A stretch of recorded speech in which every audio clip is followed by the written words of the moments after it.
Naglabas ng pahayagang tagapagsalita ng Ministry of Foreign Affairs ng China kaugnay ng ulat ng National Maritime Council kung saan kinumpirma nito na nakalalasong cyanide ang laman ng mga boteng nakumpiska sa mga mangingisdang Chinese sa paligid ng Ayungin Shoal simula pa noong nakaraang taon.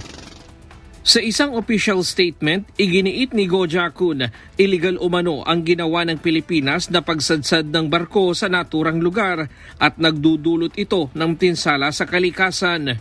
Bukod dito, inakusahan din niya ang panig ng Pilipinas na umano'y nang haharas ng mga mangingisdang Tsino, kumukuha ng kanilang supply at nagsasagawa ng tinatawag na cyanide stunt. Sa huli, sinabi ng China na wala umanong kredibilidad ang mga aligasyon ng Pilipinas hinggil sa isyung ito. Sa mga video at larawang naidokumento ng Philippine Navy, ilang ulit na aktuhan ang mga mangingisdang Chinese simula pa noong Pebrero ng nakaraang taon. Makikita ang mga mangingisdang Chinese sa paligid ng BRP Sierra Madre sa ilang pagkakataon at nakumpiska sa kanila ang mga bote ng nakalalasong cyanide. Ayon sa Philippine Navy, matagal na itong ginagawa ng mga Chinese kahit bago pa ang February 2025 batay sa resulta ng pagsusuri sa mga coral sa paligid ng Ayungin Shoal. But if you see the scope of the damage to the corals, based on our assessment, it goes way back before February 2025. We could not yet give an exact date when they started using this, but in the past we have had reports of Chinese fishermen using illegal fishing methods that would include the use of cyanide and fine meshed nets. Batay sa mga pagsusuri ng National Bureau of Investigation, permanente at hindi na maibabalik sa dati ang pinsala sa tao at kalikasan ng cyanide. Has conclusively established that the yellow bottles seized from the sampans contain cyanide, a highly toxic chemical known to cause severe and irreversible damage to humans and marine ecosystems.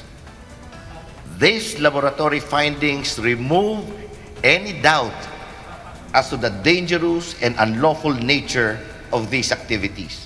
Lubha itong ikinababahala ng NSC na anilay malinaw na paglabag sa batas ng Pilipinas at maging sa international law.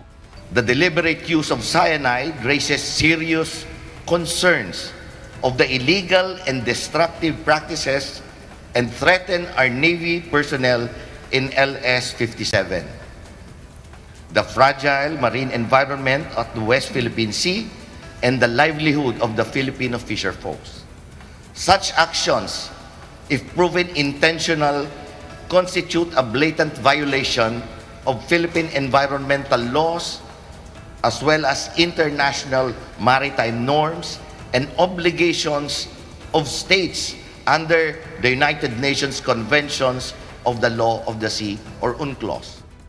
Naniniwala naman ng Philippine Navy na sinadya ang paggamit ng cyanide ng mga Chinese fishermen na layong putulin ang posibleng pagkuhanan ng supply ng pagkain at tubig ng mga sundalong nakaistasyon sa BRP Sierra Madre.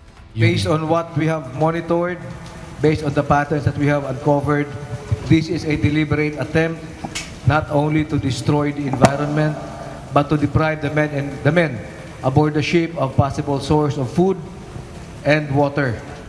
Nangyari ang insidente sa kabila ng mayroong provisional agreement ang Pilipinas at China sa Ayungin Shoal. Ryan Lacanlale, UNTV News and Rescue. Diyos ang aming sandigan, serbisyo publiko ang aming pinahahalagahan.